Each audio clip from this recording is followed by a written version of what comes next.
আমি টিউশ্যন মেমহঁতৰ ঘৰলৈ আহিছিলোঁ ছোৱালীজনীক টিউশ্যন দিবলৈ। তাকে মই ফুলখিনি ধুনীয়া দেখি ভিডিঅ' এটা ল'ম বুলি ভাবিছোঁ।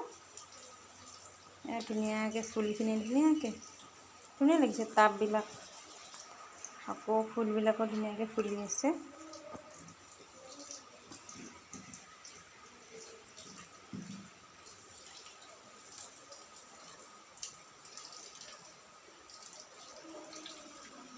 এডাল বৰষুণৰ পানী ধুনীয়াকৈ পৰিছে ইয়াত।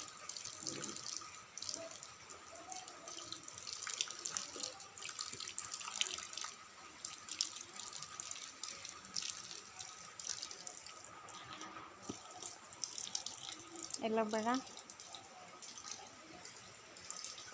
দুৱাৰ মুখতে তুলসী গছ এজুপি।